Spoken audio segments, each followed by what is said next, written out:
46페이지. 자, 거기 중간쯤에 보시면은 사실상 현황하고 공보상 등재 현황이 다른 경우 박스 보이시죠? 그러면 정말로 거래가 일어나는 사실상하고 서류에 기재되어 있는 공보상이 달랐을 때 서류 이름에 누구 이름을 쓰는 등록 면허세만 공부를 원칙으로 하고 지금 배우는 취득세부터 나머지 세법은 모두 사실상을 원칙으로 한다는 거. 그럼 이게 어디서 써먹냐면요. 잠깐 보시면요. 내가 유상거래로 부동산을 취득을 했는데 이때 잔금을 지급했어요. 그리고 등기를 나중에 한다고 가정했을 때 서류 시점부터 세금 신고가 들어가면 이때부터 들어가야 되는데 세법은 이걸 무시하고 잔금 등을 지급했다면 이때부터 내가 어떤 세금을 들어간다. 취득세. 그래서 사실상 취득 행위가 있는 이후에 나중에 등기하는 것은 세법상 고려사항이 아닙니다. 다만 우리 좀 이따 배우겠지만 잔금을 지급하기 전에 내가 미리 등기 필증 넘겨받을 수 있죠. 그때는 등기고, 그러니까 선등기는 고려사항이지만 후 등기는 앞으로 세법상 무시합니다. 만약에 등기를 해야만 취득세를 내라고 한다면 우리는 의도적으로 등기를 안 하면 되죠. 그걸 방지하기 위해서 언제부터? 사실상. 근데 시험을 이렇게 내거든요. 사실상 취득 행위가 있는 경우에 등기를 하지 않으면 납세무가 없다. OX, X 납세무가 있습니다. 자, 거기 맨 상단 보시면요. 양가로 1번. 취득자가 소유권 이전, 등기, 등록 등 완전한 내용의 소유권을 취득하는가 여부에 관계없이 사실상 취득행위 자체를 말한다. 양가로 2번 보시면요. 부동산 등은 특별한 규정이 있는 경우를 제외하고는 자, 두 번째 줄 무슨 현황에 따라 부과한대요? 사실상 현황. 그 현황이 분명하지 아니할 경우에만 뭐로 간다고요? 공보상 현황. 그러면 오른쪽 페이지 2번 문제 보세요. 2번 문제에서 디귿을 보실래요? 토지를 사실상 취득하였지만 등기 안 했죠. 그렇더라도 우리는 어떤 세금을 내야 돼요? 취득세. 왜요? 사실관계가 중요하니까. 확인됐어요? 그 다음에 3번 문제에서 2번 지문 보실래요? 설립이란 단어가 보이시죠? 그럼 끝으로만 가보세요. 부동산 등을 취득한 것으로 본다. X. 보지 아니한다. 자, 한 장 넘어가시고요. 49페이지. 누가 세금을 내느냐인데, 자, 몇 개는 제가 제목 위주로만 간단하게 치고 나갑니다. 5월달, 6월달 강의할 때는 아주 기초적인 것은 디테일한 과정을 다 삭제할 겁니다. 제목 형태로만 딱 치고 나가는데, 첫 번째, 등기, 등록 등을 하지 아니한 경우라도 사실상 취득하면은 오른쪽 그 소유자 등은 어떤 세금을 내야 돼요? 취득세. 다만 차량, 기계 장비, 항공기, 선박은 아까 제가 운송수단이죠. 운송수단은 무슨 단계에서만 세금을 부과한다고요? 승계. 그러면은 이 운송수단은 원시 취득 단계에서는 세금을 과세하지 않습니다. 자, 이유. 자, 기억나나 봅시다. 잠깐 보시면요. 자동차 회사가 자동차를 조립할 때가 원시죠.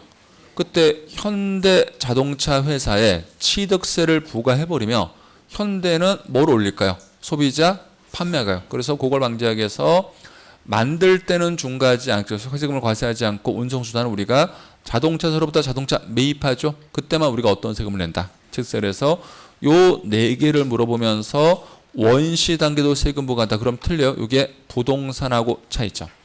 부동산은 원시도 세금 내고 승계도 세금 내지만 이 운송수단은 원시 단계는 세금 부과하지 않습니다. 두 번째, 주체구조부 취득자라고 되어 있죠. 그 옆에다가 최근에 오신 분들은 주인이라고 적어봐요. 건물 주인. 그러면 건물 주인이 아닌 자가 그 건물에 엘리베이터를 설치할 수 있죠. 그러면 가설한 자가 따로 있다더라도 그 건물은 건물 주인께 상승하죠. 그럼 세금은 누가 낸다? 건물 주인. 이것을 우리는 법에서 주체구조부 취득자 외의 자가 가설한 경우도 세금은 누가 낸다고요? 주체구조부 취득자. 그 다음에 세 번째, 토지를 지목 변경해서 가액이 증가할 수 있죠. 그때 토지를 변경 시점 소유자가 가격 상승분을 의제받아서 세금 내는 것이고요.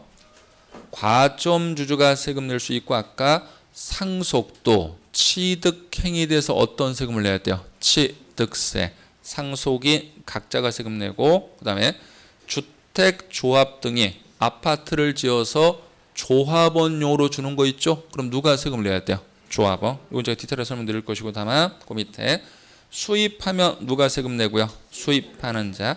시설 등을 대여하며 대여업자인데, 그 다음 그 밑에 갑 소유 미등기 건물인데 의리법원에 등기를 하자고 신청을 했거든요. 그렇다 하더라도 갑이 자기 명의로 소유권 보존 등기해야 되죠. 그럼 당연히 세금은 누가 낸다? 갑. 그러면 이 지문은 복잡하게 기억하는 게 아니고 누구 소유 미등기 건물이지만 확인하면 돼요. 누구 거예요? 갑. 그럼 당연히 취득세 누가 낸다? 갑. 그러니까 누가 등기를 신청했는지 세법상 고려사항이 아니라는 거. 자, 그 다음에 잠깐만 이쪽을 보시면요. 자, 바로 뒤에서 배울 텐데, 자, 지금부터 하는 게 아직은 출제가 안 됐는데 이제 예상되는 문제인데, 자, 지금부터 제가 3개를 설명했고요. 2개는 책에 돼 있고 하나는 제가 설명드릴 것이고.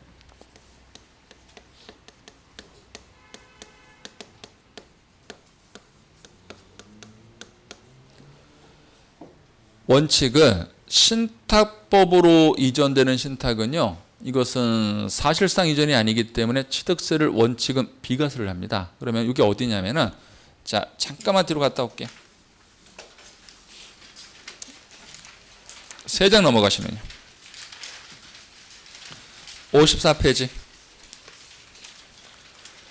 맨 상단에 보시면 제3절 취득세 비과세 되어 있죠. 자, 중간쯤 보시면 신탁법에 따른 신탁이라는 단어 보이죠? 자, 이게 이제 지문 하나짜리인데, 자, 첫 번째 이쪽 요겁니다. 우리 신탁법에 따른 신탁이란 말이 나오면 맡기는 쪽이 위탁자고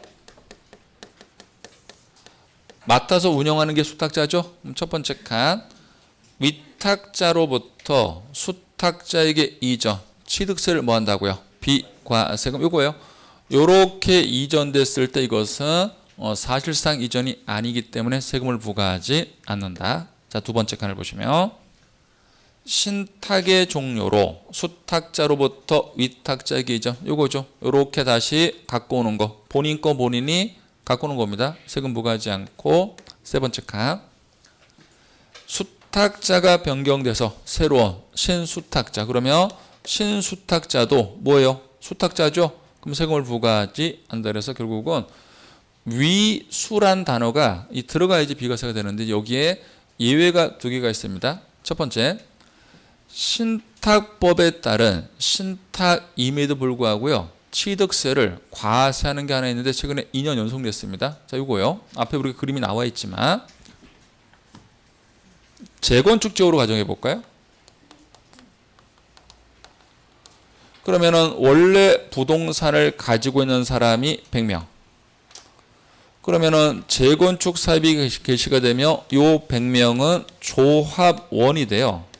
그리고 단체를 결성하죠. 그 단체 결성하는 게 조합. 여기서는 재건축 조합. 그러면은 이 조합은 용적률을 올려갖고 아파트를 많이 지어야 돼요. 그럼 150채를 지었다 가정을 합니다. 이 150채 아파트 중에서 100채는 당연히 누가 가져가야 돼요? 조합원. 요것을 아까 우리가 조합원용 부동산이라고 표현을 해요. 그럼 조합원용 부동산은 당연히 취득세를 누가 낸다? 조합원이고, 그리고 50채는 조합원이 가져가는 게 아니고 이걸로 우리가 일반 분양 들어가죠. 그럼 일반 분양으로 부동산을 취득하는 사람은 조합원이에요? 비조합원이에요? 비조합. 그것은 비조합원용 부동산은 원칙은 조합이 아파트를 처음으로 지은 것이죠. 그거 원시 취득. 그래서 조합이 원시 측에서 어떤 세금을 내고 취득세. 우리 일반 분양받는 사람들은 조합으로부터 뭐 하는 거예요? 승계니까 우리가 여러분들 봐봐요. 나중에 여러분들 그 아파트 분양받을 때 소유권 보존 등기하기예요? 소유권 이전 등기하기요? 소유권 이전 등기예요. 얘가 소유권 보존 등기니까 얘가 이전 등기하죠. 됐어요? 그러면 봐봐요. 이것도 조합원이요. 위탁자예요. 위탁자. 얘들이 위탁자. 토지를 맡겨서. 그리고 조합이 수탁자. 그러면 위탁자 조합원은 자기 토지를 믿고 맡기는 거야. 조합원한테. 그래서 조합이 이것을 수익사업 하는데 그럼 봐봐요. 이것도 신탁법에 따른 이전 맞죠. 그런데 얘들은 처음부터 아파트를 올려갖고 돈을 벌기 위한 수익사업이죠. 그럼 처음부터 수익사업을 전제로 하니까 수익에는 우리 취득세를 뭐 한다? 때려야 되니까 그때는 이것은 과세를 합니다. 그래서 그 밑에 보시면 네 번째 칸. 주택조합 등과 조합원 간의 부동산 취득은 신탁법에 따른 신탁임에도 불구하고 얘들은 뭐 한다고요? 과세. 이걸 최근에 계속 내요. 계속. 그러니까 앞으로 조합이란 단어가 들어가면 뭐 한다고요? 과세. 그다음 두 번째 예외 봐봐요. 지금 법으로 인정되는 신탁법만 비과세가 하는데 우리 여러분들 민법 시간에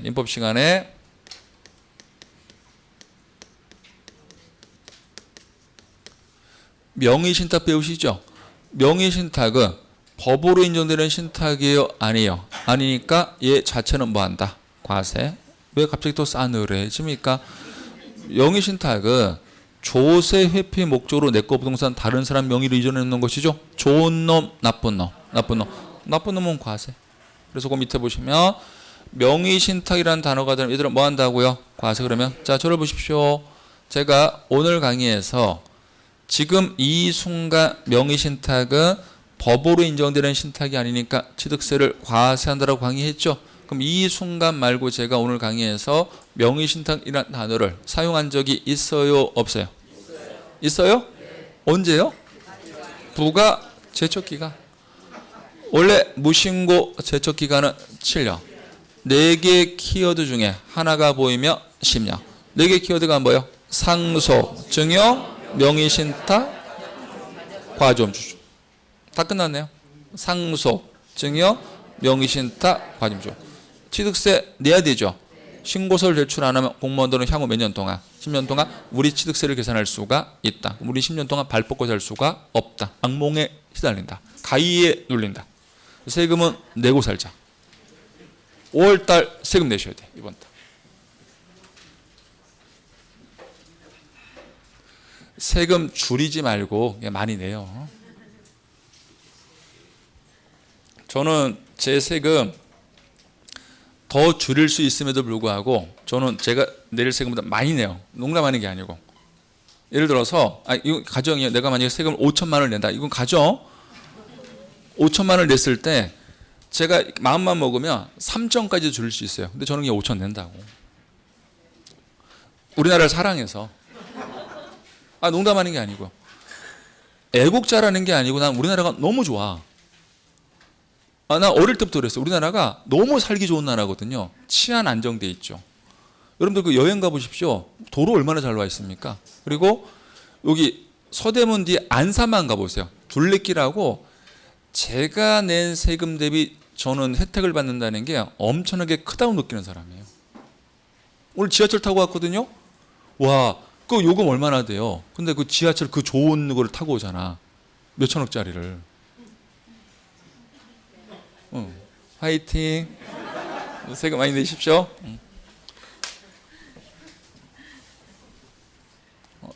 진담을 얘기해도 농담으로 들어. 자, 다시 앞쪽으로 가시고요. 49페이지. 자, 그럼 지금부터 이제 두 개를 예를 들을게요. 자, 이 두 개가 올해 시험에 나올 거예요. 아직 출제가 안 됐지만 출제가 왜 안 됐냐면은 대부분 2, 3년 전에 새로 신설한 법조문이에요. 그러니까 아직 출제 안 했는데 자, 갑시다. 앞에 보셔야 되는데 앞에 위탁자가 가지고 있는 재산을 수탁자로 이전을 해요. 또 이전하는 단계에서는 세금을 비과세한다고요. 자, 그러면 첫 번째 가죠.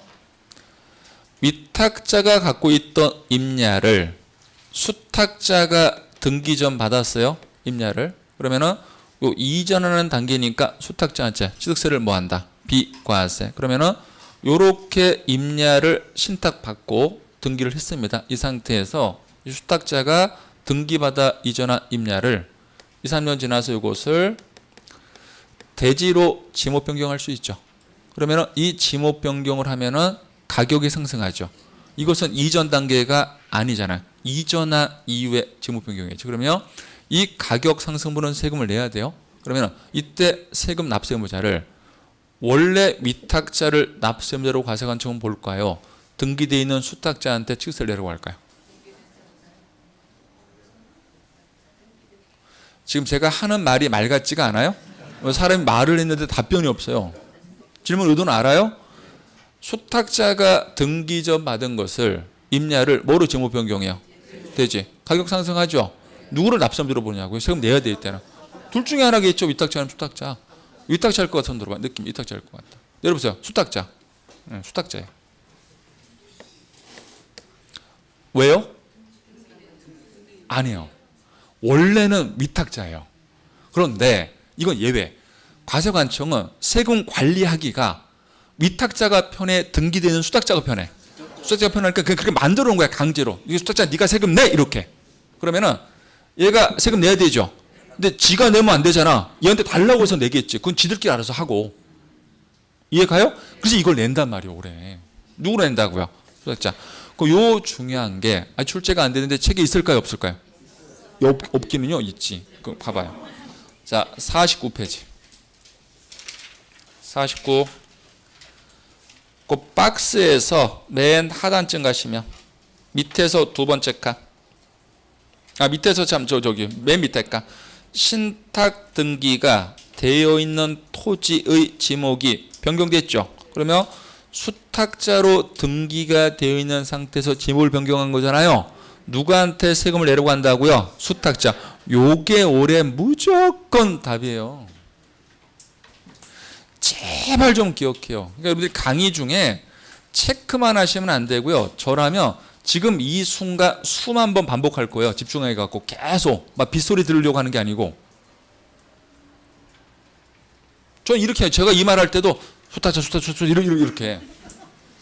이게 제일 빨리 암기하는 방법이거든요. 뭘 또 수수수 하고 있습니까 지금? 자, 다시 요 절 보세요. 갑니다. 위탁자랑 수탁자 간의 거래는 비과세 가능한데 이렇게 되면 어떻게 될까요? 원래는 위탁자가 갑인데 위탁자 지위 자체가 을로 바뀔 수 있죠. 그럼 시험에서 위탁자 지위가 변경됐단 말을 줘요. 그럼 이것은 수탁자로 넘어간 걸 말하는 게 아니고 부동산 주인 자체가 바뀐 게 맞으니까 새로운 위탁자는 뭐 한 것으로 본다? 취득한 것으로 본다. 자, 그게 두 번째, 밑에서 두 번째. 신탁 재산의 위탁자 지위가 이전인 경우 누가 세금 낸다고요? 위탁자. 왜요? 이것은 부동산 주인 자체가 실질적으로 바뀐 것이니까 시험에서는 위탁자 지위가 바뀌었단 말을 줄 겁니다. 기억하셔야 돼요. 그 다음 그 위에 보시면 택지공사가 준공된 토지 동그라미, 요 토지에 정원 등을 설치했죠. 그럼 저를 볼게요. 택지공사가 준공됐어요. 이미 토지가 존재하고 그 위에 정원으로 바꿔볼게요. 그럼 토지 가격이 어떻게 돼요? 상승. 그럼 그 가격 상승분 누가 세금 낸다고요? 토지 소유자. 이건 당연한 거예요. 확인 됐습니까? 자, 한 장 넘어가시고요. 50페이지. 맨 상단에 연결 1번. 취득 유형인데, 자, 동그라미 1번. 당사자가 배우자 또는 직계 존비속과 부동산 등을 이전할 수 있죠. 그럼 항상 원칙은 증여. 이거요. 남편이 갖고 있는 부동산 소유권이 아내분으로 넘어갑니다. 그러면은 배우자 간에 만약에 서류 형태를 매매계약서를 쓸 수 있겠죠. 그걸 과세관청은 무시합니다. 증여를 회피하가 매매를 보니까 항상 원칙은 뭐로 가고요? 증여. 우리가 어떠한 계약서를 쓴 것을 무시하셔야 돼요. 원칙은 증여로 가는데 이렇게 되면 어떻게 될까요? 남편이 가지고 있는 부동산 소유권을 아내가 이전받았는데 대가를 지급한 게 통장 거래 내역 등으로 명확히 확인될 수 있죠. 또는 부모님이 가지고 있는 부동산을 자녀가 이전받았는데 부모님 갖고 있는 부동산이 경매로 넘어갔고 자녀가 법원 가서 최고 가격 선에서 낙찰받을 수 있죠. 이때는 대가를 지급했다는 걸 속일 수가 없으니까 그런 사유에 들어간다면 유상거래를 인정하는데 이것을 현재 법에서 4가지를 인정해요. 그러면 여러분들 문제를 풀 때 4가지 키워드 중에 어느 한 단어가 보였을 때만 유상거래예요. 이 키워드가 보이지 않으면 모든 거래계약 무시하고 항상 원칙은 뭐로 간다고요? 증여. 자, 갑시다. 기억. 원칙은 증여인데 니은 다음 어느 하나에 해당하는 경우는 유상거래라고 하죠. A. 공매, 경매. 공매, 경매. B. 파산 선고도 어디서 진행을 해요? 법원. 못 속입니다. 그리고 쌍방. 물건을 교환해서 등기할 수 있죠. 양쪽 대가 지급했다는 거 확인되고 대가를 지급한 게 그 사유로 확인되면 예를 들어서 자녀가 10년 동안 삼성에서 근무를 하고 있고 지금까지 소득세를 낸 자료가 확인되죠. 그 돈 5억 원이 부모님 통장으로 이체가 됐다. 돈이 증명됩니다. 유상거래고 자녀가 가지고 있는 기존의 소유재산을 처분한 돈으로 부모님한테 돈 이체 또는 자녀가 갖고 있는 재산을 은행에 담보로 맡기고 돈 빌린 돈으로 부모님 통장으로 이체 돈이 확인되고 할아버님이 옛날에 돌아가셔서 이미 상속받고 수중은 증여를 말해요. 전에 상속이나 증여받은 재산이 있고 그 재산으로 대가를 지급한 게 확인된다면 속일 수가 없죠. 이런 거래는 무슨 거래로 한다고요? 유상거래. 그 다음에 동그라미 2번 부담부 증여인데 자 간단하게 봅시다. 요절 잠깐 보시면요. 5억 원짜리를 상대방한테 증여를 해주는데 조건을 걸어요. 증여자는 이 5억 원을 은행에 담보로 맡기고 돈을 빌려서 여기에 갚아줘야 될 근저당권 채무가 3억 원이 있다 가정을 합니다. 그래서 증여자가 수중자에 얘기하는 게 수중자가 은행 가서 3억을 갚아주는 조건으로 즉 채무를 부담해 주는 조건부로 증여를 해주겠다. 이것을 뭐라고 합니까? 부담부 증여. 그러면은 전체 5억 원 거래 가액 중에서 채무를 부담하는 것만큼은 증여받는 쪽에서 은행 가서 대신 갚아줘야 되지. 이것은 대가를 지급한 거래니까 이 채무는 무슨 거래라고 하고요? 유상거래라고 하고 채무를 제외한 나머지 2억 원은 대가 지급한 게 아니죠. 이것은 무슨 거래라고 한다? 증여. 그러면은 요 부담부 증여는 동일한 거래 내에 채무는 유상거래라고 하고 채무가 아닌 부분은 뭐로 간다? 증여로 간다는 거. 자 그러면은 여러분들 이거 부담부 증여 받는다 안 받는다? 받는다? 자 그럼 책을 보시면요. 기억을 보시면 채무에게 해당하는 부분은 유상거래고 니은 채무에게 해당하는 부분을 제외한 부분은 증여인데 자 밑에 박스 보세요. 중요합니다. 일반적인 부담부 증여는 채무는 유상, 채무 외는 증여죠. 자 그런데 이렇게 되면 어떻게 될까요?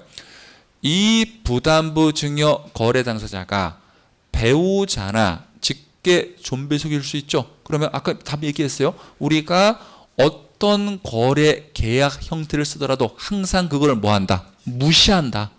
무시하고 뭐로 간다? 증여. 그러면은 만약에 요 채무 3억 원도 우리가 부담부 증여를 취할 수 있죠. 그렇더라도 이 거래를 무시한다고요. 과세관청은 이 채무 자체가 가공채무로 봐.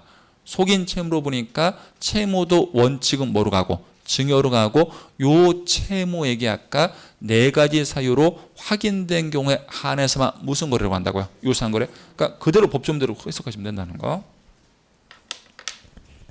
오른쪽 페이지 6번 문제에서 4번 질문 보세요. 직계 비속이라는 단어 보이죠?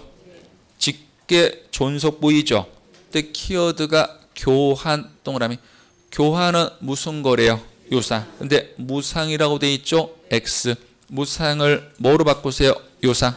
자, 한 장 넘어가시고요. 넘어가셨어요? 자, 7번 문제 보세요. 옳은 거 찾는 거예요. 자, 1번. 취득세는 부동산에 준하는 자산. 여기까지는 맞죠? 어업권을 제외한 각종 권리 X. 어떻게 바꿔야 돼요? 어업권을 포함한 각종 권리. 자, 2번을 보시면 두 번째 줄. 주체구조부 취득자 외의자가 가설한 경우에도 세금은 누가 낸다고요? 주체구조부 취득자. 맞네요. 답은 2번. 3번 또 나왔네요. 설립이란 단어 보이세요? 끝에만 가봐요. 끝에 부동산 등을 취득한 것으로 본다. X. 보지 아니한다. 4번 토지를 변경해서 가액이 증가했죠. 그럼 의제니까 취득으로 보지 아니한다. X. 취득으로 본다. 5번 배우자나 직계 존비속이 아닌 부담부 증여고 채무에게 상당하는 부분을 물어봤죠. 끝에 유상으로 본다로 바꿔야 되죠. 채무는 유상이니까. 됐어요? 자, 8번 문제에서 5번 질문 보시죠. 두 번째 줄. 주체구조부 취득자 외의자가 가설한 경우 가설한 자가 납세무자이다. X. 누가 세금 내야 돼요? 주체구조부 취득자. 얼마나 쉬워요. 9번 문제. 틀린 거 찾는 것인데, 자, 2번 봐봐요. 지겹다. 또 나왔어. 설립이란 단어 보이세요? 끝에만 가봐요. 끝에. 취득한 것으로 본다. X. 어떻게 바꿔요? 보지 아니한다. 자, 오른쪽 페이지 10번.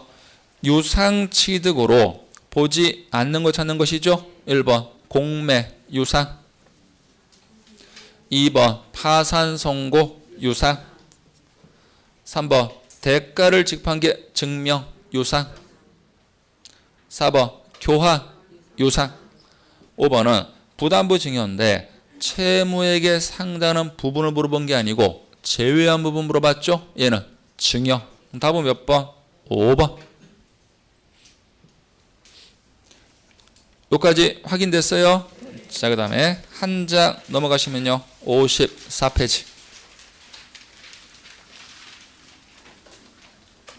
자, 정책적인 목적으로 세금을 과세하지 않는 게 비과세죠. 자, 첫 번째.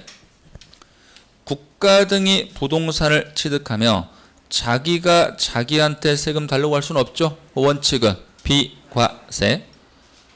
다만 대한민국 정부기관 취득에 대해서 과세 동그라미, 과세하는 외국 정부는 상호주의에서 우리도 외국 정부 거 뭐 한다? 과세. 그래서 외국이 우리 거 비과세하면 우리도 그쪽 거 뭐 해주고 비과세. 그쪽이 우리 거 과세하면 우리도 그쪽 거 과세. 자, 국가 등에게 귀속 기부 체납인데, 자, 요겁니다. 길동이가 100억 원대 건물을 취득했는데 처음부터 취득 조건이 일정 기간만 사용하다가 일정 기간이 지나서 이것을 은평구에 구청 건물이나 공익목소로 사용하라고 아무런 대가를 받지 않고 무상으로 주는 조건인데 그것을 귀속시킨다 또는 기부한다 표현을 해요. 뭐 기부 체납이라고 되어 있지만 체납이란 말 몰라도 됩니다. 그럼 이렇게 처음부터 귀속 기부 조건이면 은평구는 길동이한테 우선은 비과세. 그런데 사후관리랍니다. 나중에 길동이가 귀속 기부를 해야 되는데 나중에 귀속을 안 할 수 있겠죠. 조건 위배되니까 다시 추징 들어가고 결정타. 귀속이나 기부는요, 길동이는 이 100억대 건물을요 아무런 반대급부를 받지 않고 은평구에 줘야 돼요.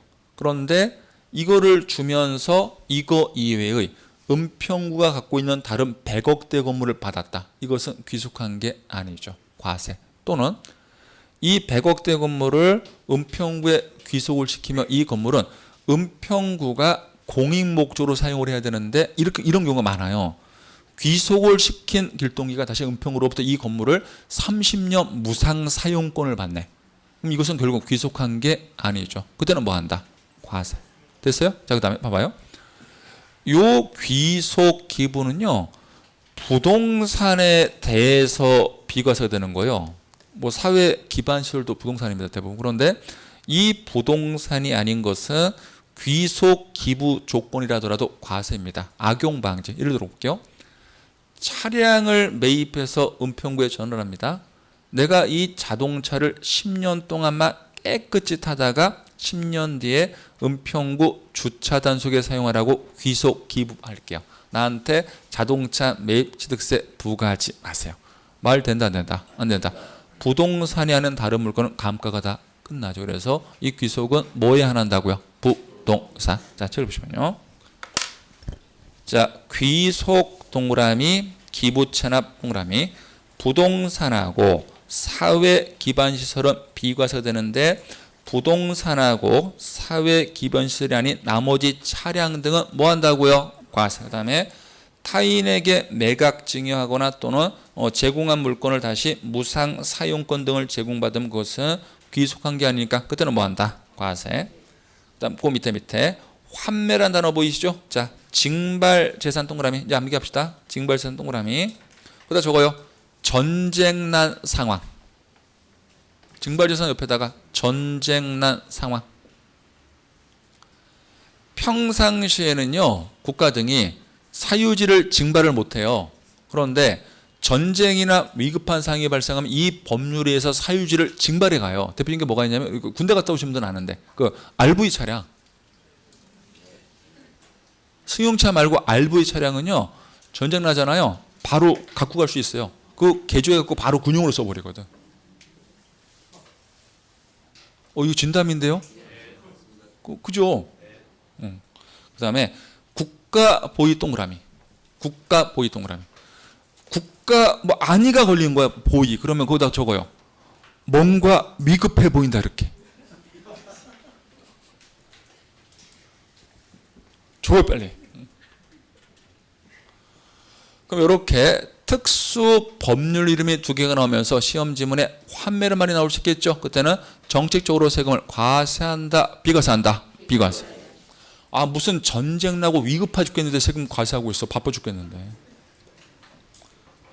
됐어요. 그 밑에 임시 건축물은 조만간 없어질 건물이니까 비과세 가능한데, 자, 두 개를 나눕시다. 시험 지문에서 존속 기간이 1년 초과로 주죠. 무조건 과세. 1년 이하는 비과세 가능한데 그 물건이 사치성이며 과세. 대표적으로 뭐 고급 오락장 이런 말을 주면 그때는 뭐 한다? 과세하고, 사치성이 아닌 것은 뭐 가능하다고요? 비과세. 결국은 임시가 비과세 받기 위해서는요, 두 가지 조건이 충족해야 돼요. 몇 년 초과하면 안 되고요. 1년 초과하면 안 되고, 어떤 물건이 아니어야 돼요? 사치성. 그 다음에 그 밑에 공동주택 동그라미 하시고요. 옆에다가 단독주택 X. 그러면 공동주택, 즉 아파트 등을 개수를 하며 요건 충족시 세금을 과세한다, 비과세한다. 비과세하는데, 자, 이거예요. 봐봐요. 단독주택을 개량하거나 수선하면요, 그들은 과세예요. 왜 과세하냐면 개량하고 수선하는 게 바깥에서 보이거든. 그럼 과세관청이 얘가 고치고 있다는 게 확인돼요. 그런데 아파트 10중에서 개수를 해볼게요. 바깥에서 보여요, 안 보여? 안 보이니까 과세관청이 몰라. 그럼 원칙은 뭐 한다? 비과세라는 데 이제 나눕니다. 봐봐요. 취득 당시 이 평가된 금액인 아파트 시가총액이 9억 원 초과되는 아파트일 수 있죠. 그럼 시가총액이 9억 원이니까 실거래가로 한 13, 14억 갑니다. 비싼 아파트죠. 얘들은 무조건 나중에 확인되면 추징 들어가요. 과세를 하고, 취득 당시 시가총액이 9억 원 이하 아파트는 개수를 하더라도 비과세 가능한데 그게 있어요. 예외가 하나 있어요. 대수선은 엄청나게 큰 수선은요, 10층에서 수선하더라도요, 바깥에서 그 소리가 들리거든요. 수선한다는 게. 그러면 과세관청이 포착이 되니까 그때는 뭐 한다? 과세. 그래서 대수선이 아닌 것만 뭐 가능하다? 비과세. 이렇게 이해하시면 돼요. 그럼 제가 지금 한 말은 농담이에요, 진담이에요? 농담이죠. 뭘 쓴다니까. 이렇게 예상을 하자는 거죠. 봐봐요. 단독주택은 수선하는 거 보인다. 과세. 아파트는 비과세 가능한데 비싸다. 무조건 추징 들어간다. 과세. 비싸지 않으면 비과세 가능한데 그게 크게 수선하면 소리가 들리니까 과세. 크게 들리지 않는 대수선이 아닌 것만 비과세. 깔끔하잖아요. 암기할 필요도 없고. 싫으면 그냥 암기해요. 그다음에 그 밑에 차량을 상속받은 이거 되게 웃겨요. 천재지변, 화재, 교통사고, 폐차 등으로요 사용할 수 없는 차량을 상속받았거든요. 그럼 과세한다, 비과세한다, 비과세한다. 당연하죠. 오른쪽 페이지 13번 문제가 작년 문제인데요. 취득세가 부과되지 않는 거 찾는 것이죠. 1번 보시면 공동주택 동그라미, 개수 동그라미. 근데 가로 봤더니 대수선은 아니라 가정했죠. 그럼 이제 가격만 보면 되는데 취득 당시 시가 편익이 얼마이야? 9억 원이야. 그럼 얘는 비과세 맞죠? 답은 1번. 그럼 작년에 문제 풀 때 1번이 딱 나왔잖아요. 바로 그 다음들 풀었어야죠. 그럼 2번부터는 전부 다 과세겠죠. 2번 보시면 교환은 유상 취득으로 과세. 그 다음에 3번 증여는 무상 취득으로 과세. 우리 취득세는 유무상 불문하니까. 그 다음에 4번 파산 선고 유상으로 과세. 그 다음 5번 조합이란 말이 들어가면 얘들은 뭐 한다? 과세. 왜? 수익사업하니까요. 얼마나 쉬워요. 됐어요. 자, 그 다음 밑에 14번 문제에서 5번 지문 보실래요? 대수선이란 단어 보이세요? 그럼 대수선은 취득세를 뭐 한다? 비과세한다 아니고 뭐 해야 돼요? 과세한다. 왜 과세한다고요? 수선하는 소리가 들리니까 시끄러워서. 자, 넘어가시고요. 15번 1번 교환이란 단어 보이세요? 그러면 무상승계 취득 X 뭐로 바꿔야 돼요? 유상. 이게 우리 시험 답이었단 말이에요. 세법 별거 없다니까 진짜 너무너무 쉬운 거예요. 그 다음에 16번 봐봐요. 16번 3번이만 보십시오. 3번 존속기간이 1년을 초과하지 아니하는 사치성 재산이 아닌 임시건축물 취득은 취득세를 비과세한다. 맞죠? 그 다음에 4번을 보실래요? 민법상 이혼을 원인으로 재산분할로 부동산을 취득하는 경우 비과세한다. 이거 맞아요? 틀려요? 틀리죠. 봐봐요. 잠깐 앞에 한 장 봐봐요. 한 장 앞으로. 54페이지. 비과세는요. 여기에 들어가 있어도 이 박스에 그 박스를 다시 빠르게 보시면서 이혼이라는 단어가 있나 봐봐요. 없으면 과세요. 우리가 이혼 시 재산분할로 소유권 넘겨받을 수 있죠. 내 명의로 등기이전을 받을 때 그 소유권 이전 등기를 내야 등기 관련 세금을 내야 된다고. 그래서 그 다시 넘어가 보시면 56페이지. 이혼에 따른 재산분할 옆에다가 적으세요. 등기 이전을 할 때 취득세를 낸다. 등기 이전을 받을 때 취득세를 낸다.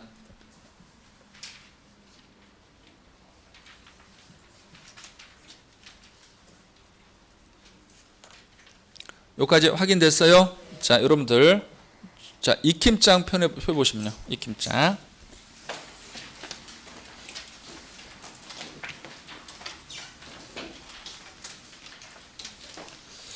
익힘장 5페이지. 익힘장 5페이지.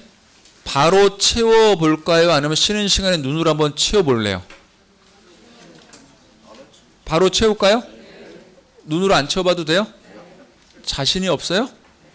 자, 갑시다. 5페이지. 난 쉬었다 채우고 싶은데. 그래, 쉬었다 해요. 근데 지금 피곤해서 그래. 쉬었다 해요? 응.